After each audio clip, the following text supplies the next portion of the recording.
As-tu déjà entendu l'expression libérer la Palestine? J'ai le fort sentiment que tu l'as entendu au moins une fois au cours des 2 dernières années, mais voici quelque chose que tu ne savais probablement pas. Libérer la Palestine, Sofan, ça a en fait commencé comme un slogan juif. Les Juifs utilisaient ce slogan dans les années 1940, puis ont arrêté, et plus tard les Arabes l'ont repris. Comment est-ce possible? Pourquoi les Juifs utilisèrent-ils ce slogan? Pourquoi ont-ils arrêté? Et qui a aidé les Arabes à transformer dans Palestine libre en une arme contre Israël? Commençons par le début, ou mieux encore, commençons par les preuves. Regardez cette affiche des années 1940. En haut, il est écrit « Aider à libérer la Palestine » et en bas, il est écrit « Organisation sioniste d'Amérique ». En voici une autre pour la liberté de la Palestine, « Juifs d'Amérique ». Inscrivez-vous comme membre de l'Organisation sioniste d'Amérique, 55e avenue à New York, ou auprès de votre branche locale. Intéressant, n'est-ce pas? Et une autre, la Ligue américaine pour une Palestine libre présente un drapeau ethné. Ce n'est pas qu'une simple affiche. C'était une pièce de théâtre de 1946 avec rien de moins que Marlon Brando en vedette. Et regardez ce qu'il y a écrit en haut, Palestine libre. Naturellement, la pièce a été écrite par un sioniste passionné. Peut-être que ce n'était que des affiches américaines confuses. Pas du tout. Regardons les institutions réelles qui fonctionnaient en Palestine sous mandat britannique. Tu aimes la musique? Moi aussi. Ce que beaucoup de gens ne savent pas, c'est que, en fait, je suis un immense chanteur de soul que le monde n'a pas encore découvert. De toute façon. En 1936, l'Orchestre symphonique de Palestine a été fondé. L'homme qui l'a créé s'appelait Bornislav Huberman. Ce n'est pas vraiment un nom arabe, n'est-ce pas? Parce qu'il n'était pas arabe. Il était juif, et tous les musiciens de l'Orchestre symphonique de Palestine étaient un juif. Et qu'en est-il de l'équipe nationale de football de la Palestine mandataire, membre de la Fédération internationale de football association depuis 1929? Qui l'a fondée? Yosef Yekutieli, également juif, et tous les joueurs étaient en juif. Deux autres exemples intéressants. Regardez cette affiche de Palestine Airways. Qui a fondé cette compagnie? Pinchas Rothenberg, un juif. Il a également fondé la Palestine Electric Corporation, qui est aujourd'hui la compagnie électrique israélienne Hebrak Hashmal, ainsi que le journal Palestine Post, qui a été fondé par Gershon Agron. Aujourd'hui, il s'appelle Jérusalem Post, un journal israélien. Regardez le drapeau de la Palestine dans un atlas de 1939. Ça n'a pas vraiment l'air arabe, n'est-ce pas? Alors, que se passe-t-il ici? Pourquoi les Juifs utilisaient-ils le mot Palestine et pourquoi ont-ils arrêté? Pour comprendre cela, je veux vous montrer cette affiche en haut. En anglais, il est écrit « Aidez-le à construire la Palestine » et en dessous, en yiddish, il est écrit la même chose, mais il fait référence à Eretz, Israël et ceci « Investissez en Palestine, construisez l'État juif ». La raison pour laquelle les Juifs utilisent le mot Palestine est la même raison. Je vous parle maintenant en anglais, il serait beaucoup plus facile pour moi de parler hébreu. En hébreu, on lit et écrit de droite à gauche, alors qu'en anglais, c'est de l'autre côté. Mais parce que je veux que vous compreniez ce que je dis, je parle votre langue. Palestine n'est que le nom anglais de cette parcelle de terre. Le nom Palestine a été donné à la terre d'Israël par les Romains, après que les Juifs se sont révoltés il y a 1900 ans. Les Romains voulaient couper le lien entre le peuple juif et sa terre, alors ils ont pratiqué un nettoyage ethnique des Juifs de Judée et ont renommé la région Palestine, d'après un peuple ancien mentionné dans la Bible, qui avait disparu 600 ans avant même l'arrivée des Romains. Les langues européennes se sont développées à partir du monde romain, donc le nom Palestine y a également été transmis. Et lorsque les Britanniques ont reçu le mandat de la Société des Nations, le nom qu'ils ont utilisé était celui donné par les Romains, Palestine. C'était un nom étranger donné à une parcelle de terre par un empire colonial, Rome, et plus tard utilisé par un autre, la Grande-Bretagne.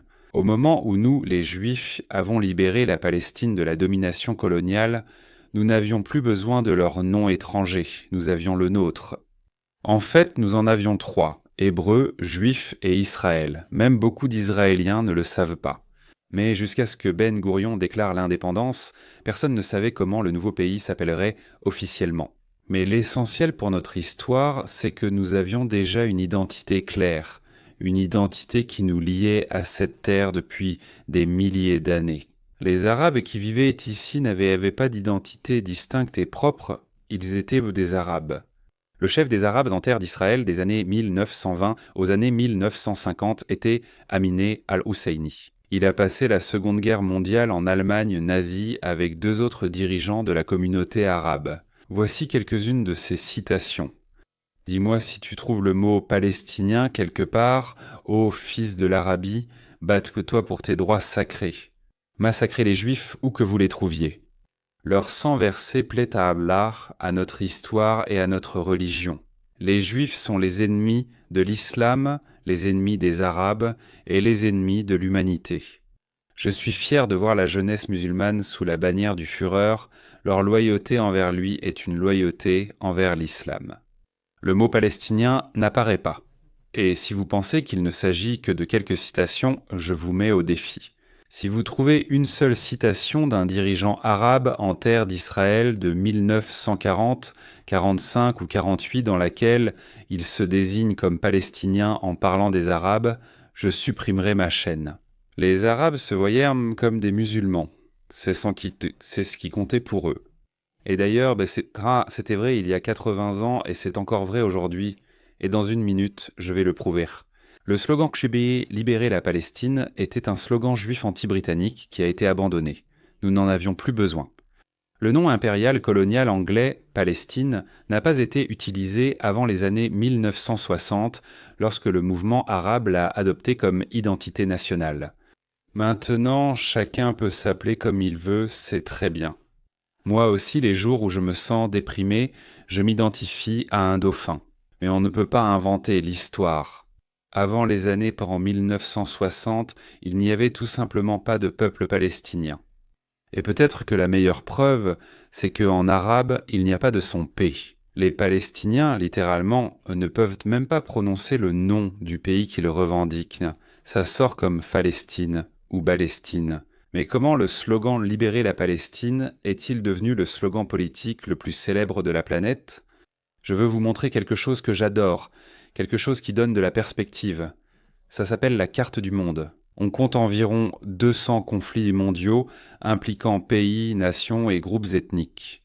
Aucun d'entre eux n'a un slogan aussi célèbre que « Libérer la Palestine ». Maintenant, juste pour avoir une idée, marquons la zone contrôlée par les Juifs dans le monde et maintenant marquons la zone contrôlée par les musulmans. Voyez-vous la différence ? Et voici un autre détail. Le nombre d'Arabes entre le fleuve et la mer, la zone sous contrôle juif, a augmenté au cours des 100 dernières années par 10. Le génocide le plus réussi de l'histoire. Pendant ce temps, le nombre de juifs et de chrétiens dans le monde musulman a chuté de 80 à 99%. L'Afrique subit actuellement une vague violente d'islamisation. Mais de là-bas, vous ne verrez aucun slogan accrocheur. Alors, comment libérer la Palestine est-il devenu un slogan anti-Israël ? La réponse pourrait vous surprendre. L'Union soviétique, les années 1960, est le sommet de la guerre froide, et l'Union des républiques socialistes soviétiques, qui avait une longue histoire d'antisionisme, même avant l'existence d'Israël, a identifié Israël comme un point de pression clé contre l'Occident. Le KGB considérait les Palestiniens nouvellement inventés comme un atout stratégique dans la guerre froide. Comment est-ce que je le sais ? Des agents du KGB qui ont fait défection vers l'Ouest ont décrit comment les communistes prévoyaient d'utiliser la question palestinienne comme une arme contre l'Occident et comme un immense outil de propagande. Il y a aussi les archives Mitrokhin, d'immenses archives du KGB qui sont tombées entre les mains de l'Occident. Cela montre que le KGB n'a pas seulement soutenu l'Organisation de libération de la Palestine. L'Organisation de libération de la Palestine, ils l'ont créée, formée, armée, financée et ont même rédigé ses messages. Les Palestiniens étaient à l'atout moyen-oriental le plus important du Kremlin pendant la guerre froide. Selon ces documents, Mahmoud Abbas lui-même a autrefois travaillé pour le KGB. Que ce soit vrai ou non, la situation est très claire. Des campagnes de propagande anti-israélienne comme le sionisme égale le nazisme ou le sionisme est du colonialisme sont directement sorties de la cuisine du Kremlin et ont été diffusées par l'Organisation de libération de la Palestine. Vous n'avez même pas besoin des documents pour le voir. Réfléchissez-y. Avez-vous déjà entendu un Américain dire « J'aime l'Amérique » ? Je crois en la démocratie, la liberté et les droits de l'homme, et c'est pourquoi je soutiens les Palestiniens. Jamais, c'est toujours, toujours. Je soutiens les Palestiniens et c'est pourquoi je déteste l'Amérique, et je brûle son drapeau. Nous devons détruire tous les systèmes capitalistes et impérialistes qui existent. Nous devons brûler le gouvernement des États-Unis, alias Organisation terroriste mondiale jusqu'à la putain de racine. Alors, continuez à brûler ce drapeau des États-Unis dégoûtant, taché de sang, génocidaire et pourri, qui a été créé par des propriétaires d'esclaves. Je m'en fiche. Veillez aussi à agir contre les systèmes qui permettent ces atrocités. Merci et liberté pour la Palestine.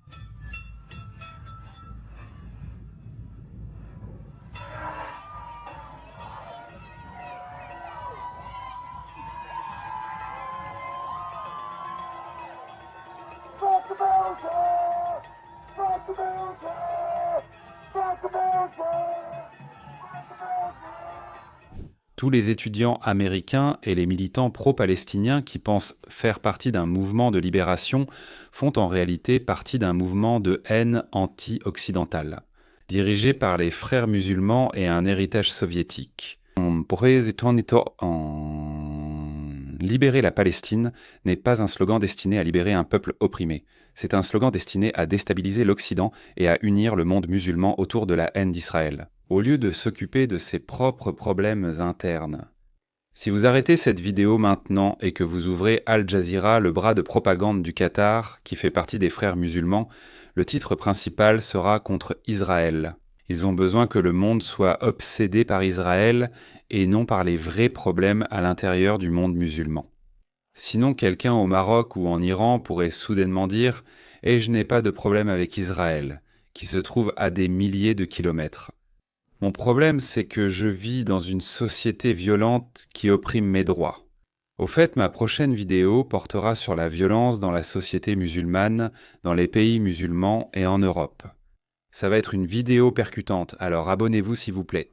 Je veux conclure par quelque chose d'encore plus surprenant que le fait que libérer la Palestine était à l'origine un slogan juif repris par les Arabes contre Israël. Les Palestiniens aujourd'hui ne veulent prendre sous le pas établir un État palestinien libre pour un peuple palestinien libéré, alors que veulent-ils ?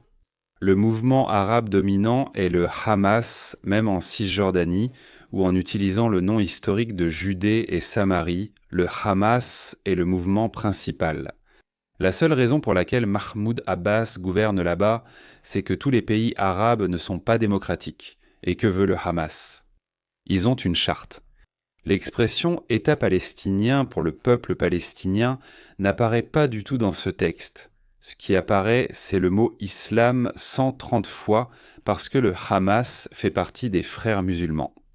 Ce n'est pas un mouvement national, c'est un mouvement religieux qui veut imposer la charia islamique en Palestine, puis établir un califat islamique mondial. En commençant par la Palestine, puis l'Espagne, puis Rome, puis toute l'Europe et les États-Unis, il ne s'agit pas d'un État palestinien. Ne me croyez pas sur parole, lisez leurs propres documents. Libérer la Palestine est un slogan juif que les Arabes ont repris et utilisent maintenant contre l'Occident. Parce que s'ils disaient la vérité, à savoir qu'ils sont un mouvement islamiste qui essaie d'imposer la charia au monde entier, cela passerait beaucoup moins bien en Occident.